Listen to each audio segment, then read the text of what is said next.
As the classic shitlords might say, alright, this is epic.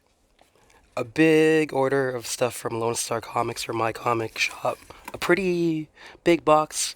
And this is all stuff that was like really on the wish lists for a long time or to complete runs. So all of this stuff is going to be, fully vouched for by me as like good art and good writing and stuff. I'm excited. I have to do this video right now. Let's go. Okay, so just gonna go in like kind of alphabetical order here. I'm trying like a new camera holding thing, but it might shake a little bit at the beginning. Sorry about that.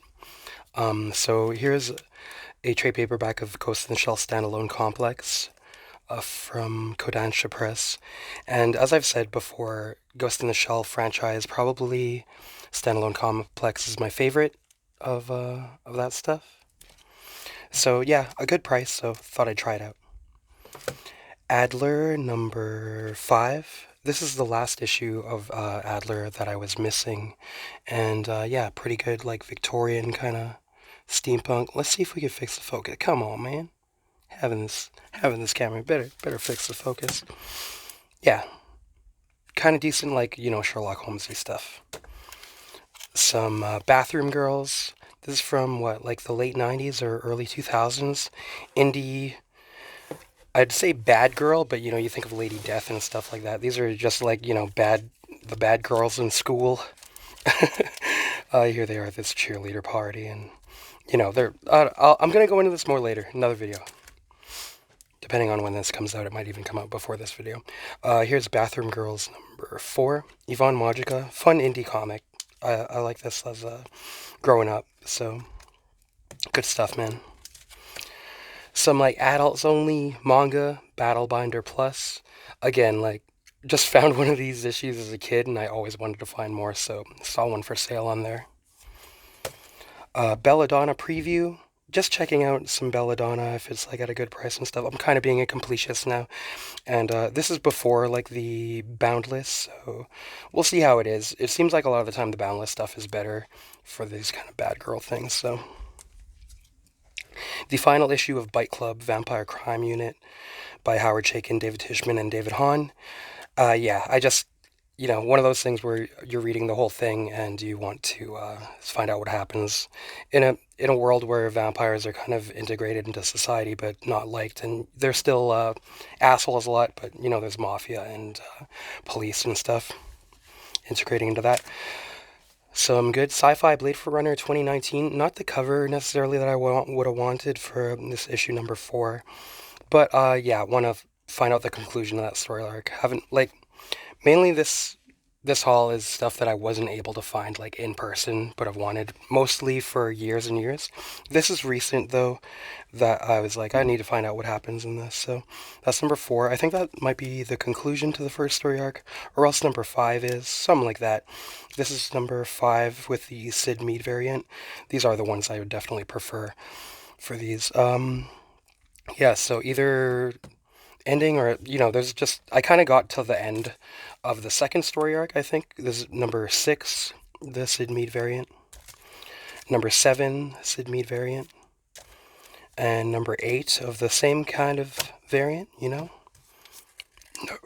Number 8. Sorry, I'm like in a different position trying this new camera holder. Charles Vest, Book of Night, number 1. Yeah, this is just, for the homies bin. And I got an extra number 1 so that I could, like, have a solo issue 1 for sale or for the friends, and also the set of 1 to 3 or 1 to 4. The conclusion to Cinder and Ash by Jerry Conway and Jose Luis Garcia Lopez. This was a really fun, like, kind of crime and intrigue comic with like they're like war veterans, kind of freelance mercenaries. There's one's a guy, one's a girl, and they're teamed up, and yeah, really fun. Kind of like more mature readers.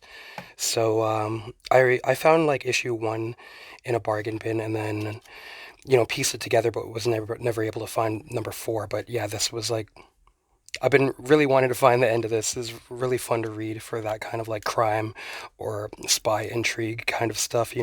Think like Ronin or Heat or that kind of thing, but or even maybe like in later years, Gun Honey or that kind of thing, but more, I guess, gritty and realistic, this series, I would say. Pretty hardcore. Okay, this just makes me happy. Just looking at these and knowing that I finally have these. I had issue number 1B, Matt Emmons' Crusader from Mad Cave Press. I've talked about this before. Those that have been around, I'm sure that you remember seeing me even try to do like voiceover type stuff for this because it's fun. It's kind of like a lot of this fantasy stuff. So that's number 1A, the Matt Emmons, and then 1B, just an extra one for the for sale or for friends bin. But yeah, a lot of the time, fantasy, it kind of reminds me of the old, not the Ralph Bakshi Lord of the Rings cartoon, but the Rankin and Bass production company ones that were like Hobbit or Return of the King. Kind of that vibe or that old. It almost has like an 80s feel where it is pretty fantastic and alien. Like you kind of don't. It doesn't necessarily follow the same kind of story beats or that kind of structure or vibes that you get in just kind of like run of the mill cookie cutter stuff that is usually the case with like just about everything. So yeah, I'm excited for these. These are super fun. Not as kiddish as that Rankin and Bass kind of Lord of the Rings stuff, but it makes you feel like there's a unique art style. Maybe there's like kind of painted background feels of like oil paintings and turpentine and linseed oil just going crazy. But not on this. But this it gives me the same vibes, but this is more mature readers. There's more violence and stuff, but it's all fantastic and taut, and like no lines of dialogue are wasted or anything. It's just all it's very rich, very meaty, very fun. The dialogue is not just like exposition. I better go over there and do this. No, it's all like character driven, and oh man, I love it. I love it. I'm so excited to get this in completion now. Crusader 1 to 4, Matt Emmons. DC Universe presents Deadman. So this is DC Universe number 1. I was missing all of the, or sorry, I have the rest of this, but I was never able to find issue 1. Paul Jenkins, of course, you'd remember his writing, and Bernard Chang, and I think I've read like most of all Deadman stuff out there, except for maybe like all miscellaneous guest appearances and stuff. And this one, I don't know if a lot of people know about this story arc, but it's actually really good. So yeah, I'd recommend this one. Excited to have this issue number 1 now. Deadface, Doing the Islands with Bacchus, number 1 by Eddie Campbell. I've talked about this previously before, so yeah, I was never able to find this issue 1, so grabbed that. This is more of a recent thing. I'm not sure if this is like a perennial favorite. Like a lot of these are stuff that I've loved for years, but never been, just missing like one issue. But this one is like a newer kind of discovery. Philip K. Dick's Electric Ant. Mature content from Marvel though, but David Mack, Pascal alike, Christopher Sotomayor. And yeah, I just recently found this at a store, and issue number 1 and 3 and 4 I had. But I was like, man, after issue number 1, I was like, I need to actually read this. Like, unless they fumble it, issue 1 was pretty awesome. So that's number 2 and number 5, the ones I was missing out of that. Faust, Book of M. I'm just trying to get any Faust I can find, and it seems like the second, like as time goes on, Tim Vigil's art improves as well. Like even in the early stuff, it's pretty awesome, but later on, it just gets like insane. So yeah, looking just always getting any miscellaneous issues of this, and like there's holes in the collection and stuff, but been getting into Ghost lately, and this is Adam Hughes cover. I don't know if he does the interior, but that early Ghost stuff is pretty fun to read. So just grabbing this one because I think it's one of the first Ghost stories. Okay, moving on. Helena from Boundless Press. Some of that with the Raul Cazares Sacrilege cover. I have a bunch of Helena Scythe, but nothing from this, I guess, first Boundless series. So just checking this out. Is this a wrap cover? Should we see? I guess it wouldn't be. Doesn't look like there's connecting stuff. Helena Scythe number 2. I think this is the only one I'm missing from there. This is the Bad Girl cover, the variant cover. Not the one I would want out of them, but it's the only one they had for issue number 2, so we'll get that. There's an extra copy of Icon Devil. This is for the homies or for sale bin. Oh man, this is gonna be so. I'm so excited to read this. We'll cover more in another video. Maybe that'll come out before this one. Icon Devil Volume 2, number 1. Oh my god, man. Holy shit. Neil Hansen, aka Spider, from Spider Optics Press, and Volume 2, number 2. This is a pretty fun series from Mike Mignola and Guy Davis. Jenny Finn, this is the issue I was missing, number 2. So I think this was printed in something like 1999, and Jenny Finn also in 2017. But I believe that they're actually just the same story in different print iterations from different companies. So let me know if I'm wrong about that, but I think there's only like one series and it's just in different print runs. But yeah, fun stuff, real fun. This had me like laughing, man. Even though I usually don't like, I maybe I'm not a comedy guy. I think that a lot of comedy really sucks. Or even when people are trying to be like cute with like doing genre comedy, but this is horror comedy, but it is like funny and fun, kind of quirky. And what could I compare it to? I can't think of anything to compare it to, but fun stuff, Jenny Finn. As far as the Magnolia stuff, I would recommend Jenny Finn. You know I always recommend this, but I saw this, I never even heard of this variant that is like foil variants of Lone Ranger and Tonto, Joe Lansdale and Tim Sherman. And yeah, signed by Joe Lansdale and Tim Sherman, and with a certificate of authenticity. So this was like pretty cheap, and I just love this series. And maybe I'm the only person in the world looking for this, but I was like, yeah, all right, let's go. Some more kind of like Victorian, cheesecakey, maybe steampunkish stuff, but I guess this would be more like the 30s rather than Victorian era, right? But Paul Dini, co-creator and co-director, maybe a lot of the time on Batman the Animated Series and like making Harley Quinn and stuff, and Kenneth Rocaveau art. I just wanted to try this out because I saw a sketchbook earlier this year and it looked pretty decent, so I'll try it out. Some reason crime is kind of fun when it's like a female protagonist. Okay, the issues of Melting Pot that I was missing, because it's like finding them in bargain bins has been like kind of a lifetime thing just to get a couple, or like maybe you get doubles of one issue, but not these other ones I was missing here. So Melting Pot number 2, Eastman, Talbot, and Bisley, and number 4. The last issue of Nyx that I was missing from Dynamite. I was always singing these praises, but now I do have them almost in completion, so I'm not sure if I love it as much as I've said in the past, like the first issue or so. I liked it a lot, but maybe it's kind of like not, it's almost like too much like a sitcom of like, maybe it's almost like a dating, like where she wants to be a normal person or something. Not that it's dating, but I don't know.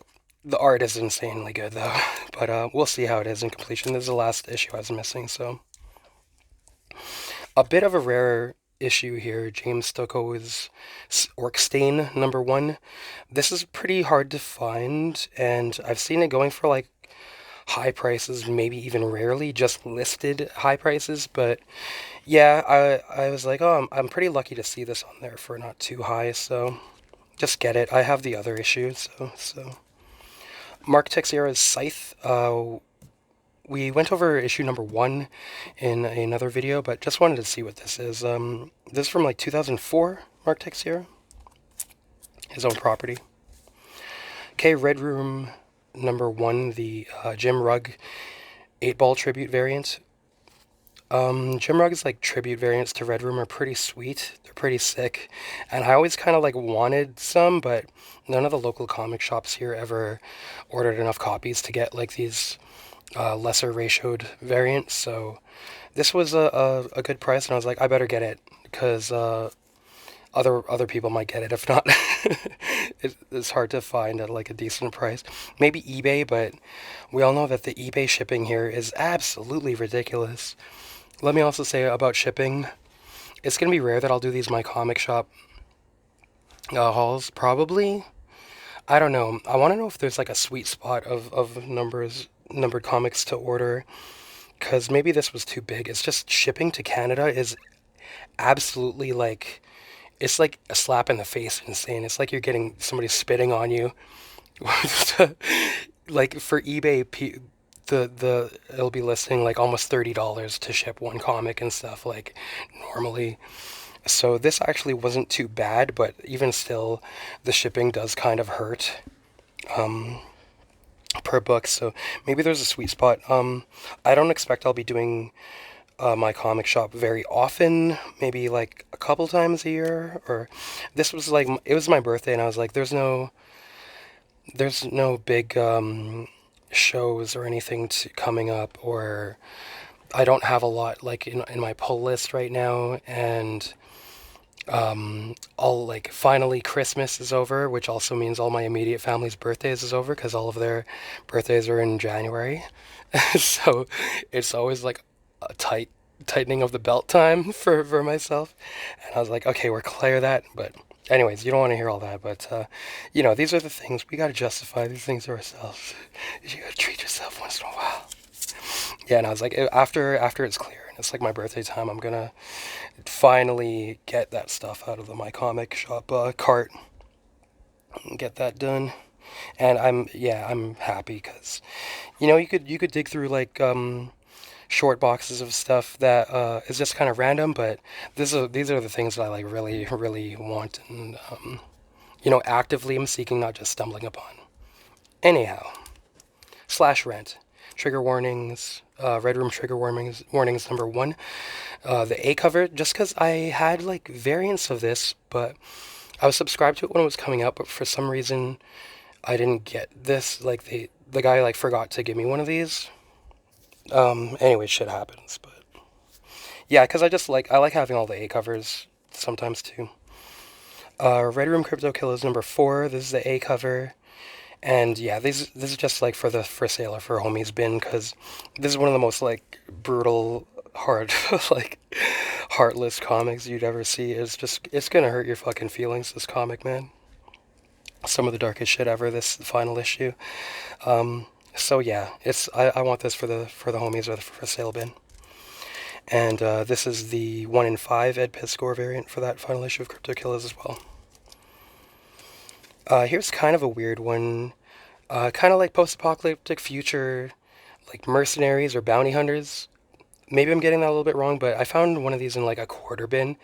And when I finally got to read it, I was like, holy shit, that was so fun to read, so I want more. I think it was number 4 that I had, so I got numbers 1, 2, and 3 here, the Rovers. Wanted for treason and mass murder. Shoot on sight. Yeah, this was like fun as hell, and just like packed full of action and characterization and stuff throughout issue number 4. So, and I liked that I could read number 4 and as its own issue. So that's one thing about these kind of like 80s or before comics. Yeah, mature readers as well. Okay, by Ailey Fell, the Shadow Glass. I found one of these or like 2 of these, number 1 and number 3. I think there's only 3 issues, if I'm not mistaken, in like a quarter bin before, and I just took a chance on it because it looks like some weird fantasy stuff.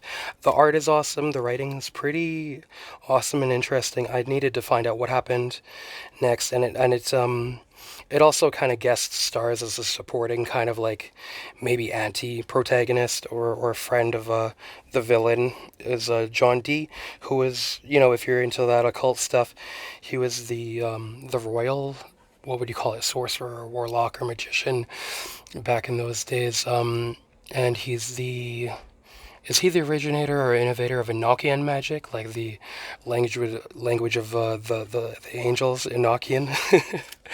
So they did that pretty well in here, and it's kind of cool when you find Like if you're into that kind of thing, maybe if you're into like military or action, it's nice when an action movie actually has like good gunplay and tactics in it, or if there's an element of the occult.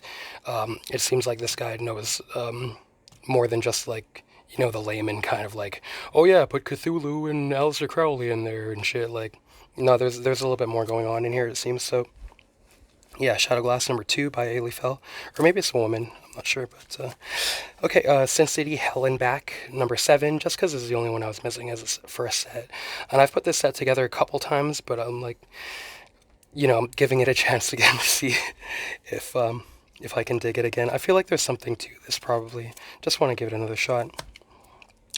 The final issue of Sparta USA by David Lapham and Johnny something I forget. But this kind of like a weird, almost just like a fantasy story, but maybe it seems like commentary on values of America, but not an anti-American values comic. There's actually it's actually like you'll feel like kind of like go team, but then it's just like they're like mutants and stuff.